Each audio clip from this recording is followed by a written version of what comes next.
जय श्री राम भक्तों, आइए सुनते हैं श्री राम जी के जन्म की पावन कथा। भय प्रगट कृपाला दीन दयाला, कौसल्या हितकारी, हर्षित महतारी मुनि मन हारी अद्भुत रूप बिचारी।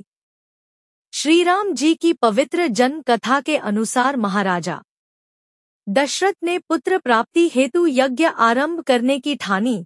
महाराज की आज्ञानुसार श्यामकरण घोड़ा चतुरंगिनी सेना के साथ छुड़वा दिया गया। महाराज दशरथ ने समस्त मनस्वी, तपस्वी, विद्वान ऋषि मुनियों तथा वेदविज्ञ प्रकांड पंडितों को यज्ञ संपन्न कराने के लिए बुलावा भेज दिया। निश्चित समय आने पर समस्त अभ्यागतों के साथ महाराज दशरथ अपने गुरु वशिष्ठ जी तथा अपने परम मित्र अंग देश के अधिपति लोभपाद के जामाता रिंग ऋषि को लेकर यज्ञ मंडप में पधारे। इस प्रकार महान यज्ञ का विधिवत शुभारंभ किया गया। संपूर्ण वातावरण वेदों की ऋचाओं के उच्च स्वर में पाठ से गूंजने तथा समिधा की सुगंध से महकने लगा।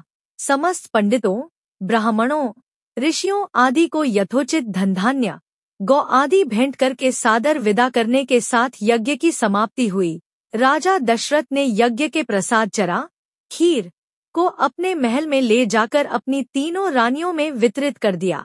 प्रसाद ग्रहण करने के परिणामस्वरूप तीनों रानियों ने गर्भधारण किया। जब चैत्र मास के शुक्ल पक्ष की नवमी तिथि को पुनर्वसु नक्षत्र में सूर्य, मंगल, शनि, बृहस्पति तथा शुक्र अपने अपने उच्च स्थानों में विराजमान थे, कर्क लग्न का उदय होते ही महाराज दशरथ की बड़ी रानी कौशल्या के गर्भ से एक शिशु का जन्म हुआ, जो कि नील वर्ण, चुंबकीय आकर्षण वाले, अत्यंत तेजोमय, परम कांतिवान तथा अत्यंत सुंदर था। उस शिशु को देखने वाले देखते रह जाते थे। इसके पश्चात शुभ नक्षत्रों और शुभ घड़ी में महारानी कैकेयी के एक तथा तीसरी रानी सुमित्रा के 2 तेजस्वी पुत्रों का जन्म हुआ। संपूर्ण राज्य में आनंद मनाया जाने लगा। महाराज के 4 पुत्रों के जन्म के उल्लास में गंधर्व गान करने लगे और अप्सराएं नृत्य करने लगीं। देवता अपने विमानों में बैठकर पुष्प वर्षा करने लगे।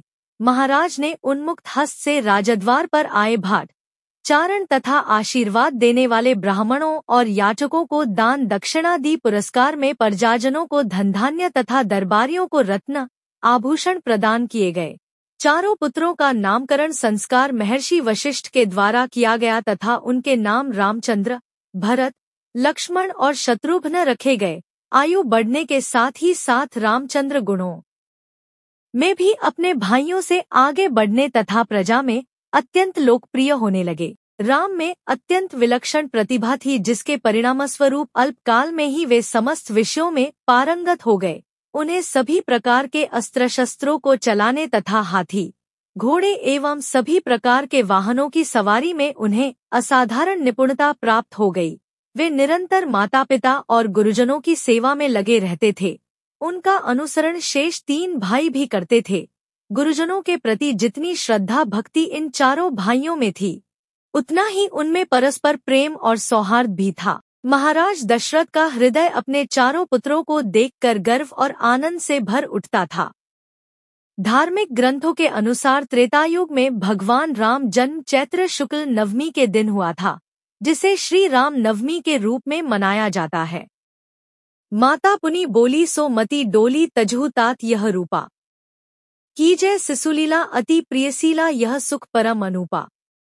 जय श्री राम भक्तों, आप सभी को राम नवमी की हार्दिक शुभकामनाएं। श्री राम जी आप सभी पर अपनी कृपा सदैव बनाए रखें।